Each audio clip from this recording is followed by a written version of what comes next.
ভার্সিটিতে ঢুকতেই কেউ একজন আমার শার্টের কলারটা পিছন থেকে টেনে ধরল আর বলল, তোর এত বড় সাহস, তুই মেয়েদের বুকে হাত দিস?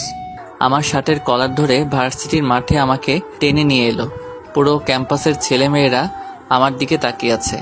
আমি অবাক হয়ে মেয়েটার দিকে তাকিয়ে আছি। এই মেয়ে কি বলছে আমি কিছুই বুঝতে পারছি না। আজকেই প্রথম আমি ভার্সিটিতে এসেছি, আর এই মেয়েটা বলছে আমি নাকি কোন মেয়ের বুকে হাত দিয়েছি। পুরো ক্যাম্পাসে এই নিয়ে হইচই পড়ে গেল। মেয়েটা মাঠে এসে ওর বান্ধবীকে ফোন দিল আর বলল, দোস্ত, তোকে যে ছেলেটা টিস করেছিল ওই ছেলেটাকে পেয়েছি। ক্যাম্পাসের মাঠে চলে আস, আজকে একে আরাম ধুলাই দিব। মেয়েটার বান্ধবী এসে বলল, দোস্ত, এটা তো ওই ছেলেটা না যে আমাকে টিচ করেছিল? এটা সে না, এটা অন্য ছেলে রে। আসলে এই কলেজের প্রিন্সিপাল আমার বাবার বন্ধু, তিনি আমাকে ভালো করেই চেনে। মেয়েটা যখন আমাকে সবার সামনে অপমান করছিল তখন ভিতর থেকে আমার বন্ধু নাহিদ আসলো, আর ও এসেই ওই মেয়েটাকে রিকোয়েস্ট করতে লাগলো আর বলল, আপু প্লিজ ওকে ছেড়ে দিন, ও আজকেই প্রথম ভার্সিটিতে এসেছে, ও এখানকার কাউকে চেনে না। পুরো ভার্সিটির ছেলেমেয়েরা ভয়ে কিছুই বলছে না। এই খবরটা প্রিন্সিপালের কানে পৌঁছে গেল। প্রিন্সিপাল এসেই বলল, সাথে কি হচ্ছে এগুলো এখানে? ও তার মানে মেয়েটার নাম সাদিয়া। তুমি কিছু না জেনে ছেলেটাকে এভাবে সবার সামনে অপমান করতে পারো না। মেয়েটা প্রিন্সিপালকে বলল, স্যার, এত পেঁচাল পাইলেন না তো, আপনি বেশি কথা বলেন। কি বেয়াদব মেয়েটা, প্রিন্সিপালের সাথে কিভাবে কথা বলতে হয় তাই জানে না। প্রিন্সিপাল আয়াসকে বলল।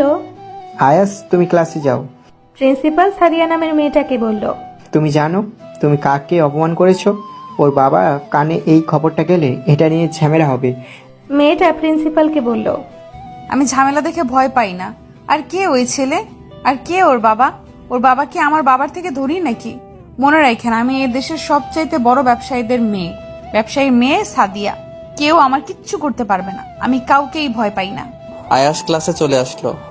এসেই আমার বন্ধু নাহিদকে জিজ্ঞেস করলো, বন্ধু, মেয়েটা যখন আমাকে অপমান করছিল তখন সবাই চুপ করেছিলে কেন? ওর বন্ধু নাহিদ বলল। ভয়ে। আমি বললাম, ভয় পাওয়ার কি আছে? নাহিদ বলল, মেয়েটা এ দেশের বিখ্যাত একজন ব্যবসায়ীর মেয়ে। মেয়েটা খুবই ডেঞ্জারাস, তাই সবাই ওকে ভয় পায়, এবং কি প্রিন্সিপাল স্যারও। বড় লোকের মেয়ে বলে যা ইচ্ছে তাই করবে নাকি? ওর বন্ধু নাহিদ বলল। তুই আর ঝামেলা করিস না দোস্ত, সব ভুলে যা। পরের দিনের কথায় আসি। বাসা থেকে তাড়াহুড়ো করে বেরোতে গিয়ে খেতে পারেনি আয়াস। তাই ভার্সিটির ক্যান্টিনে ও আর ওর বন্ধু নাহিদ বসেছিল কিছু খাবে বলে। আয়াস খাবার অর্ডারও করেছিল। একটু পর ওই সাদিয়া নামের মেয়েটা আর তার বান্ধবীরা ক্যান্টিনে চলে আসলো। আসার সাথে সাথেই সবাই ক্যান্টিন থেকে চলে যেতে লাগলো। এক একে সবাই চলে গেল। ওর বন্ধু নাহিদ বলল, দোস্ত চল আমরাও চলে যাই, নয়তো ঝামেলা হবে।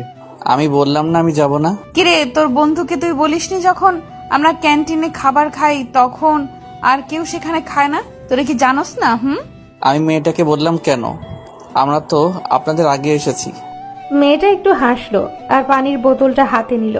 তারপর আয়াসের খাবারের ওপর পানি ঢেলে দিল। ওর তো খুব রাগ হচ্ছিল। রাগে আয়াসের চোখ লাল হয়ে গেল। ওর বন্ধু নাহিদ ওকে টেনে ওখান থেকে নিয়ে এলো। আসলে ওর মাকে ও কথা দিয়েছে কোনো ঝামেলা করবে না, তাই মেয়েটাকে কিছুই বলল না।